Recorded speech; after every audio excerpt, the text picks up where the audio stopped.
Shin menene endometriosis? Wannan shine mahaifa. Mahaifa yana da nama kuma yana da fata. Wannan naman shine ake ce mishi myometrium, wato naman tsokan da ke cikin mahaifa kenan. Wannan fatan mahaifan kuma da yake ta cikin nan shine ake ce mishi endometrium. To wannan endometrium din ne yake girma ya tsiro in ya tsiro sai ya zube ya je ya fita ta hanyar period. So idan mace ta yi al'adanta wannan endometrium din take zubarwa, muke ganin shi kamar jini. To endometriosis shine idan wannan fatan mahaifan endometrium din ta wani hanya ya fita daga cikin fatan ya je ya shiga wani waje daban. Misali kamar ya je ya shiga cikin hanji, ko kuma ya je ya shiga cikin huhu, ko kuma ya je ya shiga cikin bladder wato inda fitsarin mu yake taruwa, ko kuma ya je ya shiga ta hanyar kashi wato rectum ko anus. Zai iya zuwa ya je ya shiga cikin tsokan mahaifan wato naman mahaifan. Idan yayi haka shine ake ce mishi adenomyosis, ko kuma ya je ya shiga cikin ovary har yayi kwallo, abin da muke cewa chocolate cyst. So kun ga endometriosis din ma kala-kala ne. To shin me ke jawo shi ko kuma me yasa yake faruwa?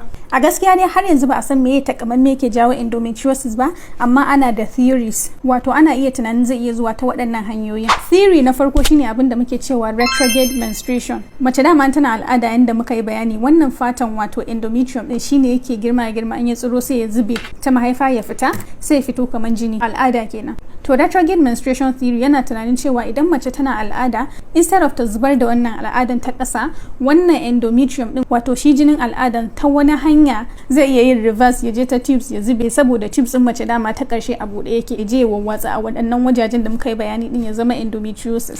Theory na biyu shine abin da muke cewa direct transplantation. Wannan ana tunani kamar aka ɗan yi ma mace operation ne ko tiyata, akan je a yago fatan wato endometrium din a je a makala shi a wani waje ba a ma sani ba. An fito da wannan theory din ne saboda akwai cases din da aka sami endometriosis a tabo, kamar a ce taban CS ko taban operation. Theory na uku shine hematogenous spread theory ko kuma lymphatic spread theory. A cikin jikin mu akwai jijiyoyi kala-kala, akwai jijiyoyin da jini yake wucewa, akwai kuma jijiyoyin da wani abu muke cewa lymph yake wucewa. Lymph kawai wani farin ruwa ne da ke da su white blood cells da su proteins da su fats. An fito da wannan lymphatic ko hematogenous spread theory ne saboda akan samu endometriosis a wajaje da ke nisa daga mahaifa kamar su huhu. Akwai case din da aka taba samun endometrial tissue wato fatan mahaifan ma har a cikin kwakwalwa. Shi yasa aka fito da wannan theory din, ana tunanin ko halla wannan endometrial tissue din wato shi fatan mahaifan yakan shiga cikin jini ko cikin lymph ya je ya zagaye jiki ya je ya mammakala a wasu wajaje. Sannan lastly akwai coelomic metaplasia theory. Wannan ana tunanin akwai wasu kwayoyin halitta ne da suke peritoneum wato fatan cikin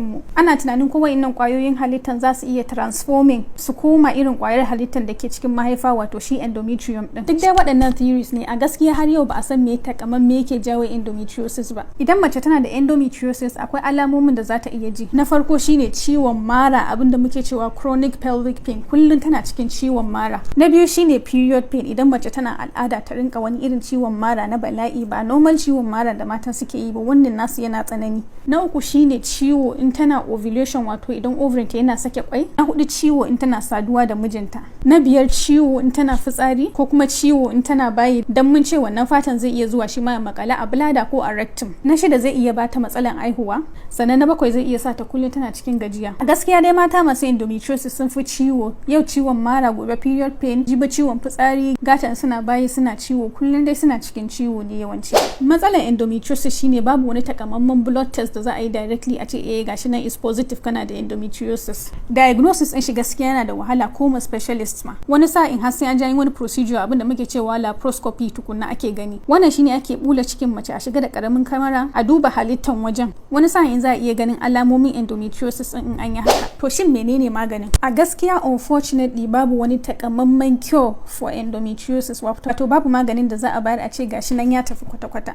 Amma ana iya managing symptoms din, wato ana iya sauƙaƙa wa matan da suke da shi.